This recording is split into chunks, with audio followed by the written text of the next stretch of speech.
Oke, Pak, jadi program yang saya tawarkan ini adalah program unit link, di mana di dalam program unit link ini ada unsur asuransinya dan ada unsur investasinya. Nah, kalau kita berbicara tentang investasi, mau dimanapun, di perusahaan manapun, konsepnya sama. Intinya tidak dijamin. Karena kalau ada agent yang bilang dijamin sekian persen, berarti itu nggak benar. Yang namanya unit link, itu prinsipnya tidak dijamin. Nah, namun demikian, meskipun dibilang tidak dijamin, kalau kita lihat performance hasil investasinya Prudential itu masih cukup bagus. Salah satu benchmarknya adalah IHSG. Kalau kita perhatikan hasil fund equity-nya Prudential masih bisa dikatakan ya lebih tinggi dari IHSG. Namun demikian untuk jangka panjang kita nggak bisa menggaransi sekian persen. Nah, jadi konsepnya karena ini sama-sama semua prinsipnya adalah ilustrasi, maka kalau seandainya kita mau membandingkan, bandingkanlah dengan ilustrasi yang sama. Jadi sebagai contoh seperti ini, di sini kan ada yang namanya nilai tunai. Nah, nilai tunai ini itu dengan menggunakan ilustrasi rendah, sedang, tinggi. Kalau rendah misalnya asumsinya di sini 4%, sedang 8%, tinggi 13%. Ini kan asumsi. Nah, yang mana kalau kita mau bandingkan yang persentasenya sama. Jangan kolom tinggi dengan kolom tinggi. Banyak orang nggak ngerti. Dia bandingin kolom tinggi dengan kolom tinggi. Yang benar itu adalah persentasenya sama. Asumsi ekspektasi returnnya sama. Nah, kemudian kalau ini berbicara tentang investasi, berarti ya konsepnya seperti tadi, lebih jangka panjang supaya hasil lebih baik. Nah, tapi kalau berbicara tentang asuransi itu sesuatu yang pasti, 100% pasti. Kalau ditulis contohnya, proteksi di sini, contoh misalnya asuransinya 1 miliar, berarti kalau meninggal pasti dibayar 1 miliar, karena itu pasti. Nah, tapi berbicara tentang asuransi, itu tidak ada yang gratis, semua itu ada biayanya. Dan berbicara tentang biaya, konsepnya ya sama seperti BPJS lah ya, ada biayanya dan hangus. Ini juga biayanya hangus. Konsep biaya asuransi itu pada umumnya seperti ini. Ini adalah umur terhadap biaya. Nah, biaya asuransi konsepnya kurang lebih seperti ini. Artinya semakin tua, biaya asuransi akan semakin mahal. Ini yang disebut dengan biaya asuransi. Sebagai contoh, seseorang yang berusia katakanlah 30 tahun, kalau dia mau beli uang pertanggungan 1 miliar di Prudential, nah biaya asuransinya yang hangusnya itu kurang lebih 100 ribu, kurang lebih. Nah, tapi nanti waktu udah usia 65 udah nggak bisa lagi 100 ribu karena makin mahal, udah kurang lebih 1,4 juta.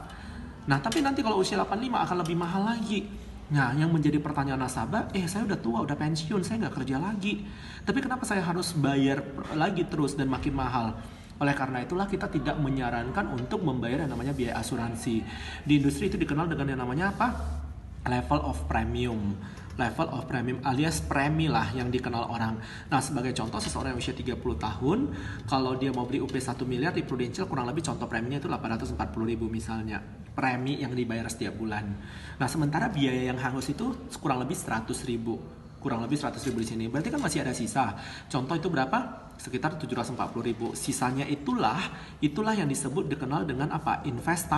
Investasi alias nilai tunai, kurang lebih lah konsepnya seperti ini ya, nggak fix sekali. Nah, jadi investasi inilah yang diinvestasikan Prudential. Tujuan investasi ini sebenarnya apa?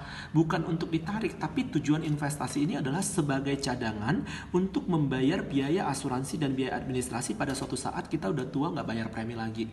Tapi meskipun disebut dia sebagai cadangan, kalau memang mepet butuh duit bisa melakukan penarikan, silakan tarik, dipakai untuk keperluan. Tapi kalau kita udah tarik, kita harus ingat, kita harus mengerti prinsipnya, supaya proteksi tetap berjalan, maka biaya asuransi dan biaya administrasi harus tetap dibayar. Nah, kalau udah tarik, dia lanjut terus lagi bayar premi untuk bisa proteksi tetap berjalan, atau dengan melakukan top up. Jadi ada dua cara, kalau kita sudah melakukan penarikan, supaya proteksi kita tetap berjalan, kita lanjut satu, kita tetap lanjut store premi, kemudian yang kedua kita bisa lanjut untuk top up. Nah, jadi sebenarnya konsep yang benar itu artinya apa? Semakin panjang kita setor, semakin besarlah cadangan kita. Artinya tidak ada batasan unit store 10 tahun ya, 15 tahun ya.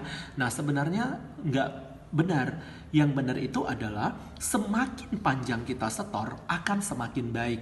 Karena apa? Semakin kita store, cadangan kita akan semakin banyak. Jadi yang benar itu mumpung masih produktif, kalau masih sanggup store aja. Suatu saat kita nggak produktif, yaitu cadangan kita itu bisa kita pakai dan bisa sebagai cadangan untuk bayar biaya asuransi dan biaya administrasi sehingga proteksi kita tetap berjalan. Nah, satu hal yang perlu kita ingat dan kita mengerti, banyak yang mungkin selama ini masyarakat nggak mengetahui atau nasabah nggak mengetahui, sebenarnya prinsipnya banyak nasabah udah 10 tahun saya nggak mau store lagi, stop. Nah, sebenarnya kalau kita stop, tidak store premi lagi, untuk proteksi bisa tetap berjalan, biaya asuransi dan biaya administrasi harus tetap dibayar, betul kan?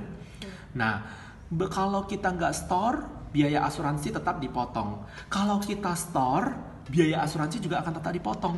Oleh karena itu, kita sangat menyarankan kalau masih sanggup, masih produktif, silakan lanjut store. Karena semakin kita store, cadangan kita semakin banyak. Suatu saat kita sudah tidak mampu lagi, tidak apa-apa. Kita stop, tapi cadangan kita sudah cukup banyak untuk bayar biaya asuransi dan biaya administrasi.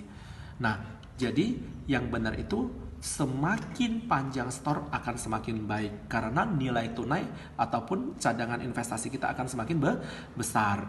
Nah, tidak ada pembatasan 10 tahun, 5 tahun hanya. Kalau misalnya pas udah store 15 tahun, aduh berat cuti sementara nggak store, habis itu store lagi, nggak store. Itu fleksibel, tidak mengikat, tidak kewajiban. Tidak harus sistemnya 20 tahun harus rutin terus, 25 tahun harus rutin terus, tidak.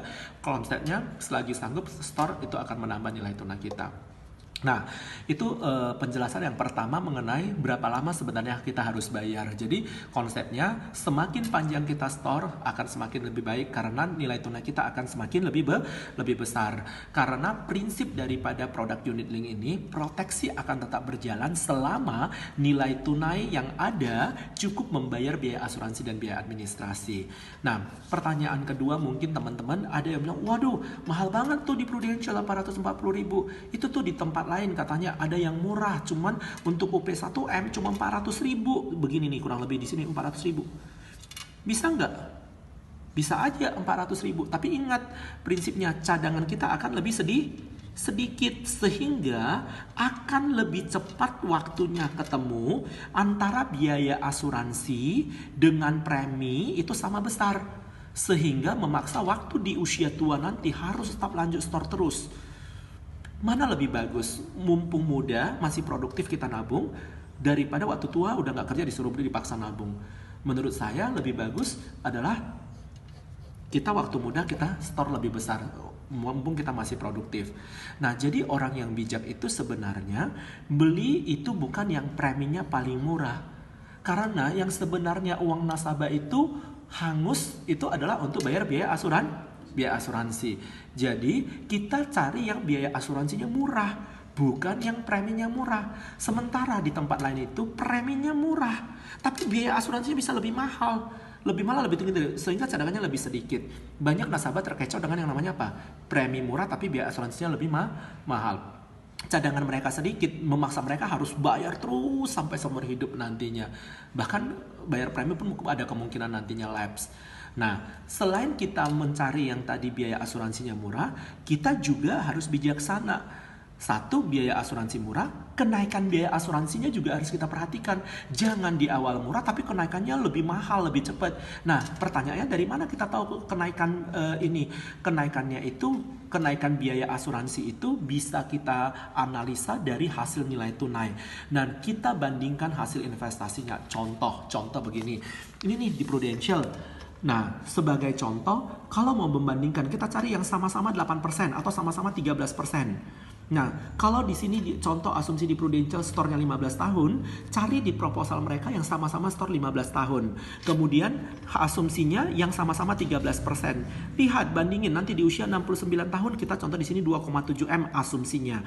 2,7M ini asumsinya adalah sudah dipotong dengan biaya asuransi dan biaya administrasi berjalan, dan ini dengan asumsi hasil investasi 13%. Di sana berapa? Nah, kebanyakan itu mereka dengan asumsi hasil investasi yang sama, nilai tunai mereka pasti jauh lebih kecil. Karena apa? Karena kebanyakan biaya mereka itu jauh lebih mahal. Mungkin kalaupun di awal murah, tapi kenaikannya itu akan lebih cepat, sehingga nilai tunai mereka itu akan lebih kecil dibanding kita. Nah, Itu kalau berbicara tentang yang namanya perbandingan. Nah, kemudian teman-teman kalau seandainya ini ketemu sama nasabah lama yang contoh kalau misalnya nilai tunainya kurang bagus. Nah, dia berharap, oh Pak, saya sudah store 500.000 sebulan. Kalau kali 12 6 juta, 10 tahun 60 juta. Kalau misalnya ternyata contoh nilai tunainya cuma 40 juta atau 45 juta. Nah, satu hal kita harus memahami, jelasin ke nasabah, Pak, sebenarnya saldo Bapak di Prudential itu berapa? Saldonya adalah 40 juta ditambah dengan UP. Harus jelaskan UP itu juga saldo. Itu sesuatu yang pasti akan cair. Hanya kita nggak tahu kapan waktunya dan bagaimana cara meninggalnya, ya kan? Itu bisa dianggap sebagai saldo juga. Nah, tapi yang kedua kita jelasin sama nasabah.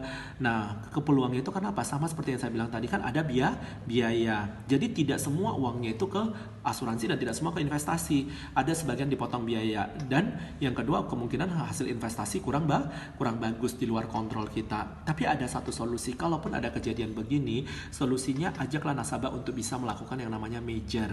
Nah, kalau banyak misalnya riders yang kurang perlu seperti mungkin waiver atau payer atau yang lain-lain, mungkin kita bisa ajak major ke salah satu contoh UP Jiwa.